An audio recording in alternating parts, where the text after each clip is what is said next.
This is the Balanced Advisor Podcast with Dr. Travis Perry, helping financial advisors like you achieve balance in their lives. Welcome to another episode of the Balanced Advisor Podcast. I am Dr. Perry, your host. Today, I am joined by Benjamin Brandt. Benjamin is a founder and president of Capital City Wealth Management. He's a dad of 6, host of Retirement Starts Today podcast, and co-host of the Retirement Tax podcast. He's also host of Dadvisor Mastermind Group, which I think is awesome. Welcome, Benjamin. Hey, thanks for having me. I'm excited to be here.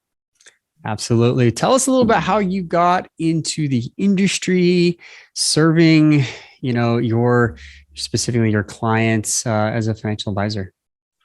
Yeah, so I've always had an interest in money. That was something that was kind of fostered into my personality by my grandpa. I remember this was so I was born in 81. So this is like middle 80s. I was not tall enough to see over the top of his desk, but he would show me like, this is a penny and this is a quarter. And back when CDs used to pay interest, he would graph them on graphing paper. He'd have his CD ladders and he'd say, we put this much in and I don't have to do anything. And it made this much money.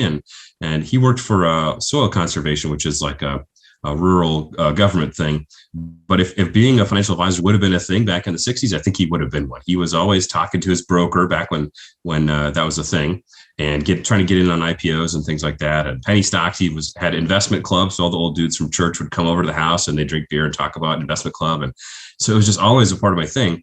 I didn't know what a financial advisor was. I thought it was a broker. But then my grandpa actually died the year I graduated high school.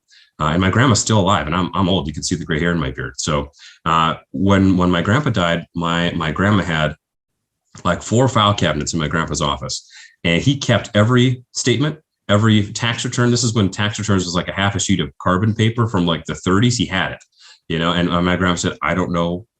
Do we get Social Security? I think grandpa had a pension. I think we have investments. I don't have any idea. And I just watched her struggle through that, and that pointed me in the direction of like studying econ in college and becoming a financial advisor.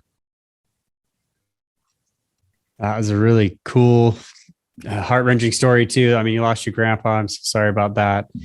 I still have both my grandpas. Both of my grandmas are gone, moved on to the next life, but trying to help them, at least, help your grandma really get through this part of, she was probably your first unofficial client then. Did you go back and help her? Did you do some work from her? From your vantage point? Of course. Yeah. Grandma's one of my first clients. That's so cool. Yeah. Yeah. So we share this. My father passed away, and my mom was my very first client where I was trying to help her in like basically the retirement distribution phase of like, here's the life insurance, here's all the assets, here's, let's start over again type of thing. And so I feel you, brother. It is a passion, and I'm glad that you're passionate about what you do. So, you have kids, a family, you've got 2 podcasts, you've got wealth management that you're running as far, you're on your own firm. We've got to manage this balance. Talk to us. What's your definition of balance? Balance is growing everything that's important in your life to abundance. So I want to be at home in abundance, and I want to grow my business in abundance. Growing the business, and we look at revenue, look at AUM. I mean, really, it's just about serving clients, right? The more clients I can serve, the better. So if I wasn't thinking about balance, I would be on one of 2 paths, and there's a fork in the road, right? I'm either doing one or the other. So I'm either 100% focused on my business. I'm working 80 hours a week. I watched enough movies in the 80s to know like that's how you're successful, right? Yeah, I'm Gordon Gekko. I'm at the office full time, right? That's my passion. And then of course, that leads to kids that don't love you. Warren Buffett's kids don't like them all that much, and divorce and things like that. Or I could be the dad that's at home, but we're living under a bridge or something because I'm not being a good provider. That sounds sexist, but that's just how my brain is. I'm supposed to be the provider, right? So I have to pick one or the other. But when my oldest daughter Celia, who will be in high school this coming fall, when she turned 10, I realized I had this total eye-opening moment that her time with me is more than half over when she turned 10. And I was like, geez, I feel like I feel like I'm home sometimes, but I'm not home as much as I'd like to. I need to make this radical change. And that's where I decided I'm going to take summers off, drop down to part-time. I'm going to be super intentional about being home and growing my business. I think I can do both in abundance. And that led me to joining my first group coaching. That led to my mastermind. Just it all kind of changed from there when I made that decision that Celia's time with me is half over, and I want to make sure I'm not squandering this. I'm never going to get these years back. How can I live two identities at once? And that's kind of what balance looks like. I think you nailed it on this, that, you really had a fork in the road, right? You could choose what the world's definition of success is, at least what people see, or what your definition of success is, right? Being there for your kids and being super intentional. And I think you made the choice to be in abundance in both. And that's the balance that really is. We talk about with advisors, we've interviewed over, 450, 500 advisors about what their definition is. And most of the time it's living what their highest priorities are. Right. And if that's where your kids are, your spiritual health, your own physical health, that's up there. That's a lot of times what I see. So I love that you're talking about this abundance mentality. I mean, you've had some coaching, you've done some work. What would you say through this process? Like, you didn't arrive here on your own, but what would you say was the hardest thing to learn along this way to becoming a balanced advisor?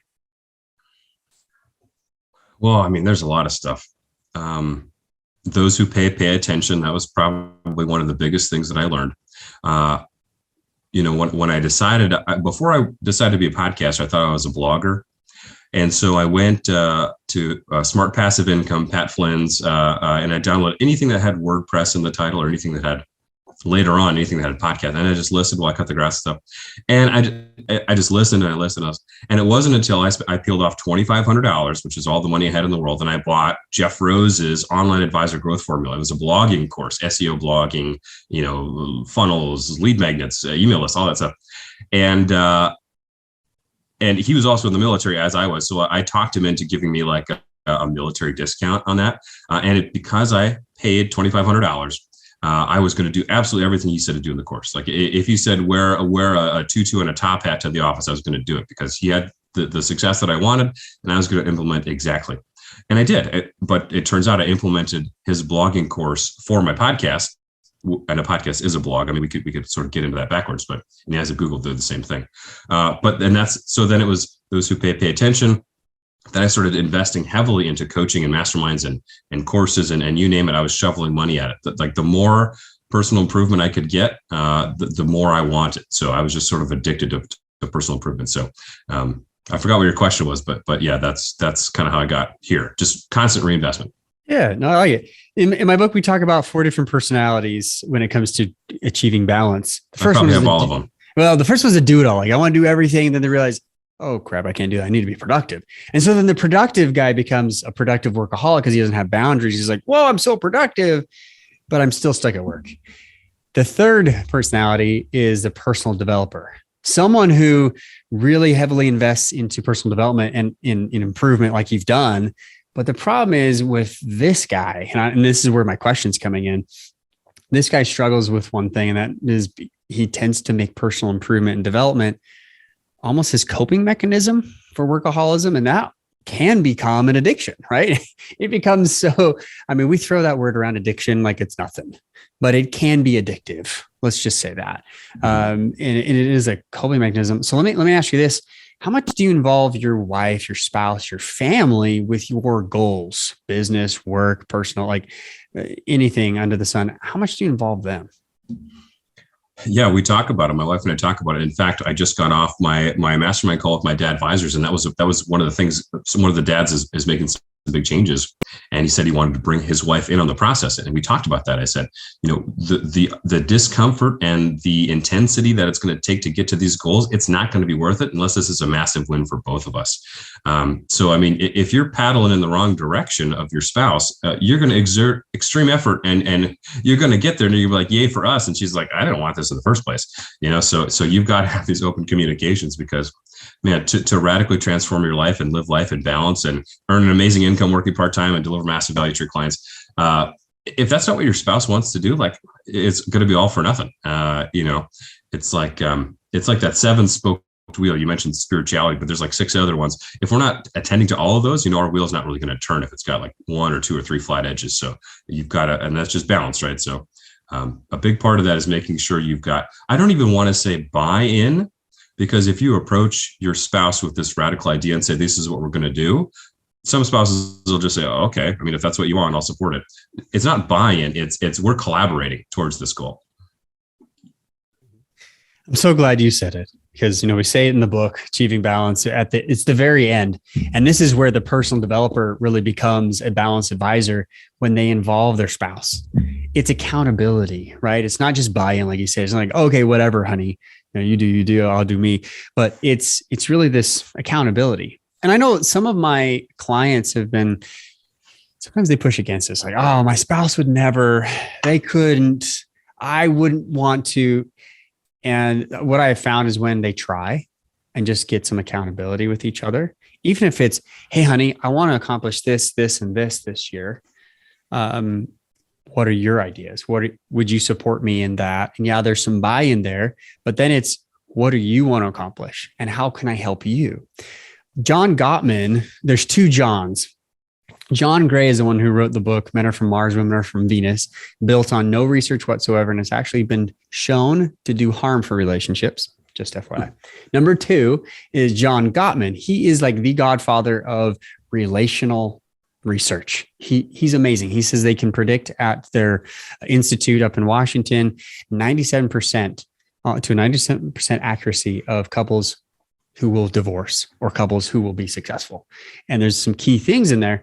But one of them, he said, is if they turn toward each other, if they support each other, and if they work through problems by turning toward instead of turning away, or outside sources. Does that make sense? So then he came up with this idea that if couples can work together and they can be successful in their goals together, and they're happier, they have a better relationship. And for you financial advisors out there, they have better financial stability. So I brought that to my research when I did my PhD, and we bring in this book, Achieving Balance, how that's the missing piece. The missing piece is get started on personal development, but that shouldn't be the end all be all. That should be the beginning, and involve your spouse, involve your family. If you're not married, if you don't have children, involve friends, involve masterminds. And we're going to talk about your mastermind here later, because I love this. I love that you're doing this. But I think you're on the right path, going in the right direction. I love that you embody this. So thank you for doing what you're doing. Absolutely. My next question for you is, like, you're on this path. You've made some changes. What do you see in the industry as someone who's, been through coaching, had mastermind, made some big changes in your life to become more balanced, involved your spouse? What do you see as some of the biggest issues for other advisors out there who are struggling with balance? Yeah. So I think most advisors, I think the industry is focused on the exact wrong thing. Everybody's focused on fee compression, where we should be spending all of our attention on value expansion. So fee compression is one direction, value expansion is the other direction. So if you're focused on value expansion and delivering massive value and delivering many times your fee in value to the client, then that's a big step in living life in balance. So we want you to deliver a premium service for at least an average, if not a premium fee. By doing so, you're able to, deliver value to a smaller group of clients. If you're delivering more in value than your fee, you can charge a premium fee, and then thus you can potentially not spend every waking hour in the office prospecting constantly, or taking care of clients that don't exactly fit your niche. So don't focus on fee compression, because Vanguard and Fidelity are already infinitely far ahead of you. They can essentially deliver really mediocre advice for almost nothing. Go the other way. These small independent advisors like I am, niche down, figure out how you can do tax prep, how you can do tax filing, how you can deliver value adds, how you can do surge meetings, how you can deliver massive value for at least an average, but I'd encourage you to charge a premium fee. And that's the industry's got it totally backwards, which is fine. That gives me more latitude to operate it and to coach advisors to get them to where I think they should be. So value expansion, that should be all you think about. Yeah, what a great concept. I talked to several on the show and other advisors about similar ideas, but you nailed like the conflict here. What's the right word? It's anyway, you nailed these two concepts that are not the dissonance here that exists between fee compression and value expansion, and essentially going opposite directions. And I know you're coaching advisors a little bit. You're doing some mastermind.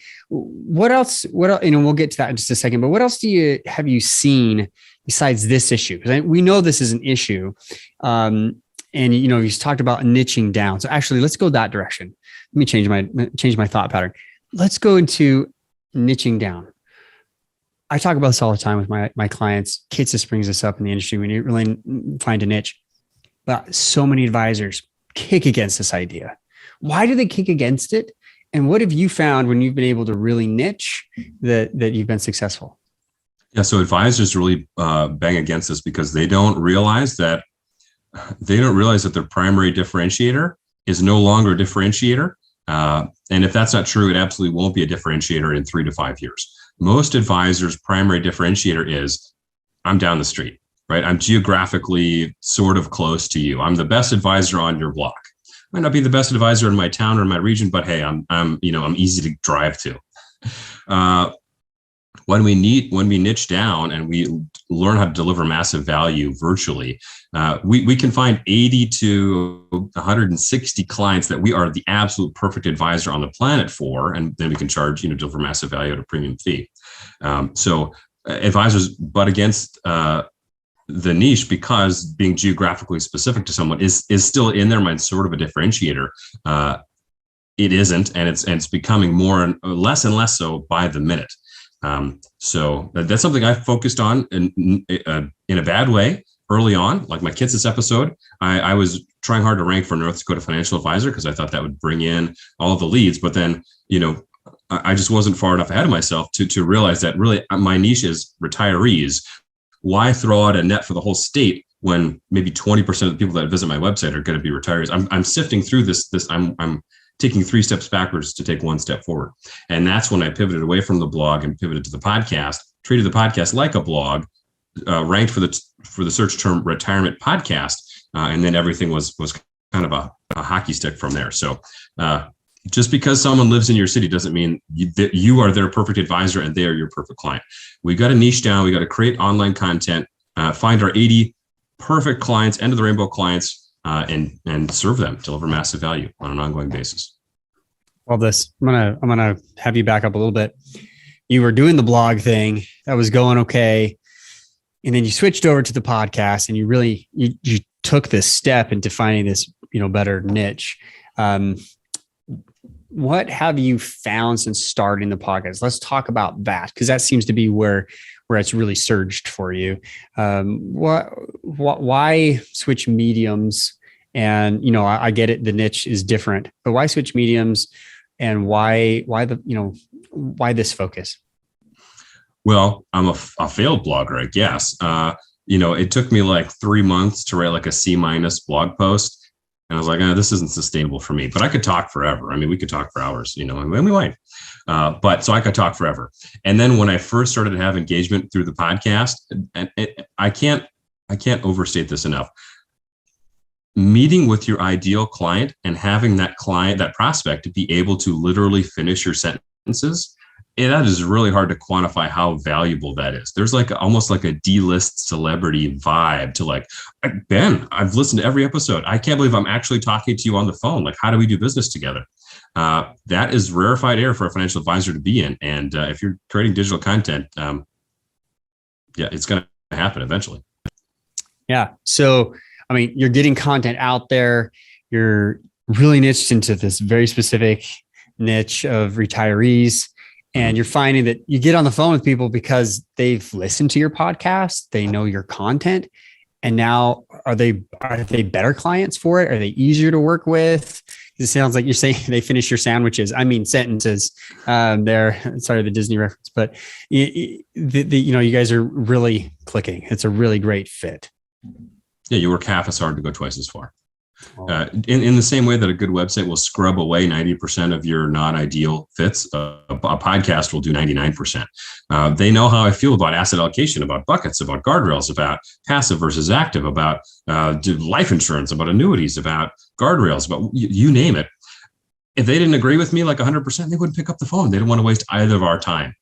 So you just got to make sure, it's almost like a reverse prospecting call. I have to make sure that my specific skill set is actually what they need. And they're not just a fan of the show. So it's like almost reverse prospecting. We do a 1-page financial plan. We do a sleep on it call. I'll call you on Monday to see if you want to move forward on a permanent basis or an ongoing basis. And like, I track my numbers, but it's like 100% yes. Maybe it's 99%. No, I know you do, because we're talking numbers before the show. So I believe you.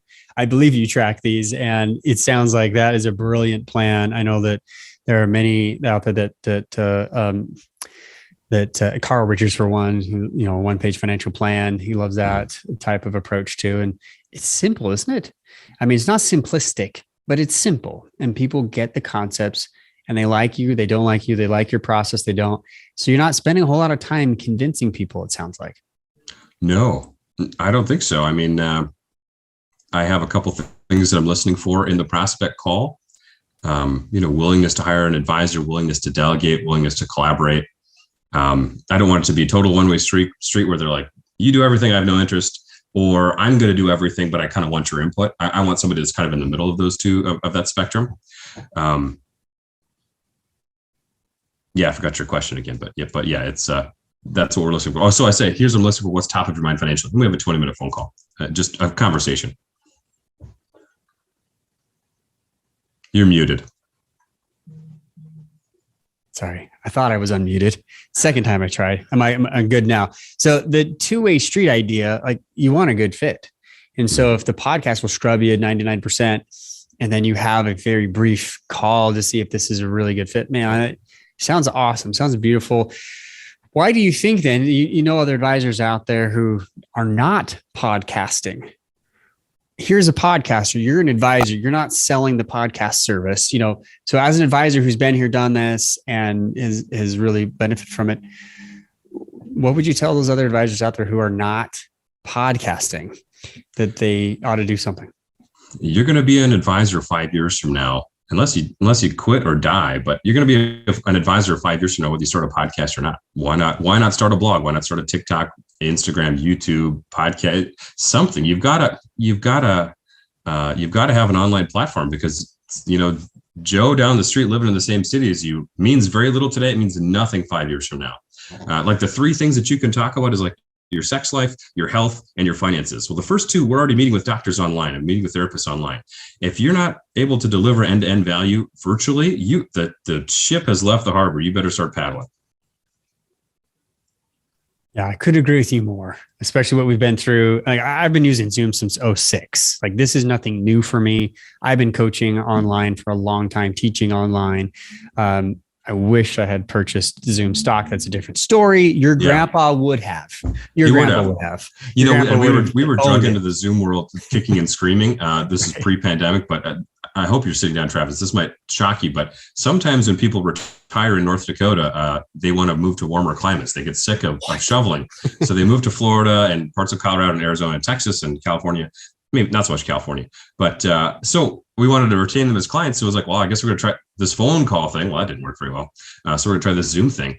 And then a couple of years later, the pandemic hit and essentially reached forward 10 years and ripped everything to today. And it's like, well, geez, better lucky than good. I'm glad we were on the right side of that. But then as the podcast started taking off, it's like, well, I mean, this is life now. So we've got like 4 years left on this lease. The advisor that we're going to hire this summer is going to be fully virtual, if I can figure out how to do that. And we're going to build a house and put a studio in it, and I'll never have an office again, probably. Who knows? Yeah, brilliant. So I did one podcast episode you got to listen to on the Balance Advisor podcast. He's with Derek Notman. He's a 100% virtual financial advisor, and brings up a really good point. Like he's been doing this for a long time. He has his own, he's an advisor. He has his mastermind and even a coaching program there that is called Connector, and teaches advisors how to connect and how to build a 100% virtual practice. So he wrote the foreword to my book. He's on the front page. He's a great guy. Highly recommend, as you're going fully virtual with your next hire. So that's awesome. I love it. Yeah. Cause then you're stuck into a location and people move and wait a minute, that's my client, you're going to lose them. Like, and if you're not embracing the technology moving forward, that is a liability as you're trying to see, what's going on in the future. Listen, man, I know there's a lot of other things we could talk about here, but I want to talk about the masterminds. I love this concept we talked about in the pre-show about how you're helping advisors, really dad advisors, which I love. I'm all about stupid dad jokes and silly dad humor. But you got a group of dads get together and you guys mastermind. Tell us how that's helping them with their balance. Yeah, so Dad Advisor Mastermind, we launched it on the Perfect RIA platform last fall with our first meeting in January. And we meet every other Thursday for an hour and a half. We do the hot seat method. We do 2 in-person retreats. We just did our first one last week in Scottsdale.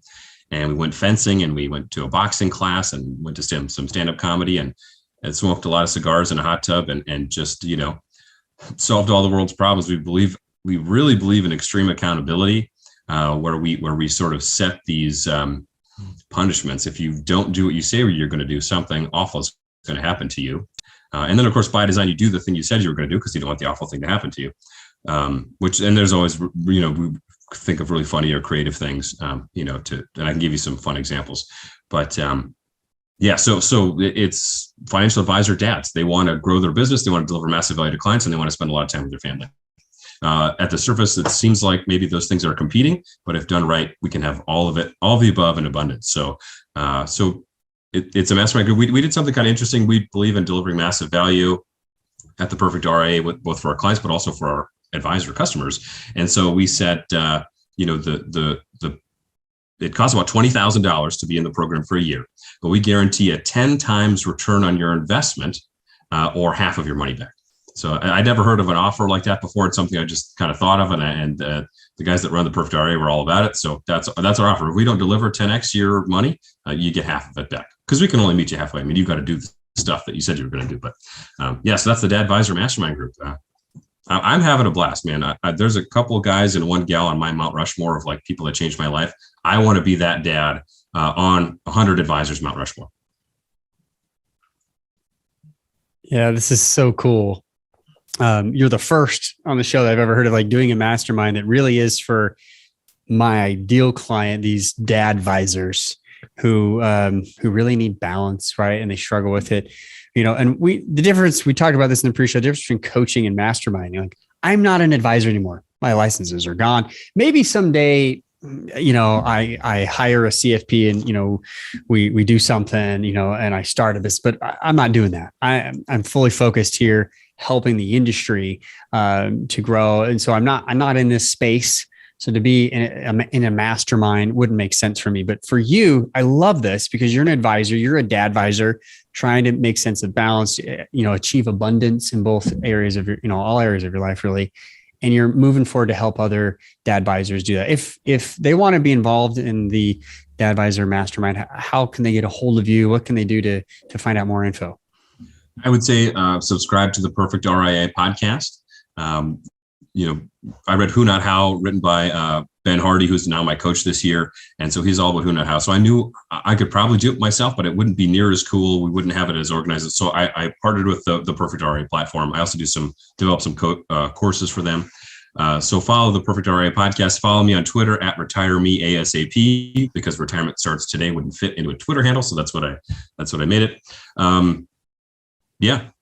Awesome. I've got a podcasting course. I got all kinds of fun stuff. I don't know. Follow me on Twitter and or whatever. If people are still on LinkedIn, I think I'm on there as well. But let's hang out. Nice. Well, thank you for being on the show, Benjamin. I appreciate your advice, your wisdom, and quite honestly, your awesome beard. If you guys are not watching this on the YouTube, go to the YouTube channel. And this, we talked about this in the pre-show. Like the guy makes my little scruff on my chin, look like he's just blowing it out of the water. He's been doing this for like a decade or so. Your kids don't even know the difference that you're saying. No, my beard's older than most of my kids. Surge starts on Monday, so I do have to kind of trim it up a little bit. Yeah. And that's the beauty of being a podcaster, right? It's an audio format, and I have my my face on my thumbnail. So if you don't want to trust your life savings to a dude that doesn't wear a tie and shaves his head and wears a beard, you're never going to pick up the phone. So that's right. I don't even own a tie. That's life. Dude, I love this. Thanks for being on the show, man. And guys, please like, share, comment on this. Send it to someone, an advisor who needs to know more about balance and who needs to be a part of the mastermind or needs the book, Achieving Balance. Go to achievingbalancebook.com/bundle. We're giving it away for $25 right now for the whole bundle and a t-shirt. So if you want to look as cool as we do, jump on there and do it now, and we'll see you in the next show.